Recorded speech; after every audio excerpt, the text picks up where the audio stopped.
Welcome back guys to the train with me Ajay. हमारा day 5। इस part में basically हम देखने वाले हैं प्रोसेस मैनेजमेंट क्या हो।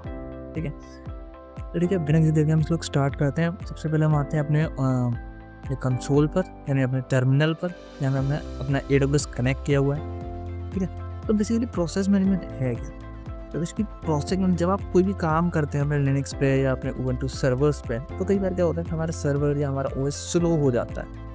ठीक है, तो क्या होता है बेसिकली इसके बैकग्राउंड में क्या होता है, कई सारी प्रोसेस होती हैं बैकग्राउंड में रन हो रही होती हैं, जिसकी वजह से हमारा CPU 100% यूटिलाइज होता है। तो यूटिलाइज होने की वजह से क्या होता है, वो स्लो होने लगता है, क्योंकि उसके पास रैम फ्री नहीं है या उसके पास स्पेस फ्री नहीं होता, तो इसके लिए वो धीरे धीरे करके स्लो होने लगता है। ठीक है, तो बेसिकली ये मैटर क्यों करती है ये चीज़ प्रोसेस मैनेजमेंट, क्योंकि हमें कई बार क्या होता है, हमारे टास्क हमें जल्दी करने होते हैं, या फिर हम कई बार अपने टास्क शेड्यूल करते हैं कि हमें ये प्रायोरिटी है, ये टास्क पहले चाहिए।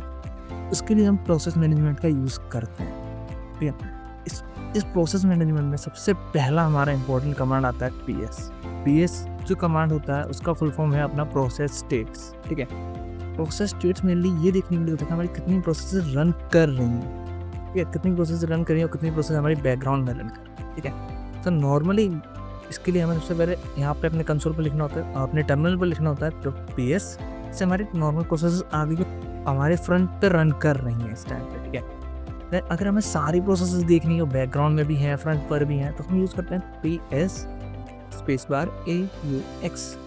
PS यानी process state, A for AU मतलब all user, X for terminal से हम डिटैच करके उस चीज़ को देखते हैं कि हाँ कौन सी प्रोसेस एग्जीक्यूट हो रही है। ठीक है, तो हमने इस कमांड को रन किया तो हमारे इतनी सारी प्रोसेस रन हो रही हैं अलग अलग काम के लिए हमारे सर्वर्स में या हमारे उबंटू उसमें उबंटू अपने OS में।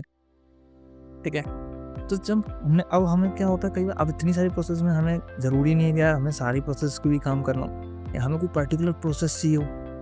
ठीक है, तो फॉर एग्जांपल मुझे कोई भी एक प्रोसेस चाहिए। फॉर एग्जांपल जैसे मेरे यहाँ पे क्रोम चल रहा है इस टाइम, मैं क्रोम में अपना सर्वर चला रहा हूँ, मैं क्रोम की प्रोसेस देखना चाहता हूँ। ठीक है, मैंने किया PS AUX।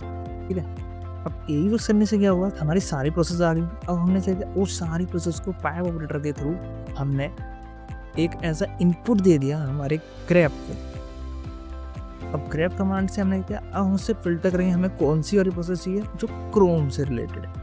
ठीक है, अब क्रोम से रिलेटेड सिर्फ एक ही सर्विस चल रही।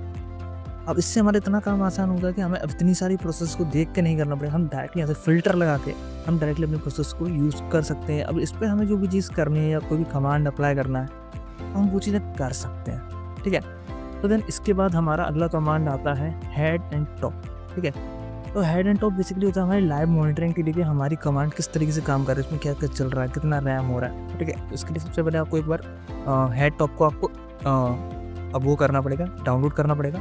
तो sudo apt get install htop। ठीक है, अपने htop को यहाँ पे डाउनलोड कर लिया। ठीक है, अब हम करेंगे यहाँ पर अपने कमांड को यूज़। तो अब डायरेक्टली हमने अपना htop, अब htop जितनी भी हमारी कमांड्स हैं सबकी PIDs PRI NRI सबकी सारी की सारी डिटेल्स यहाँ पे आगे आप स्क्रॉल करके पूरा देख सकते हैं कितनी प्रोसेस है, क्या क्या रन हो रहा है।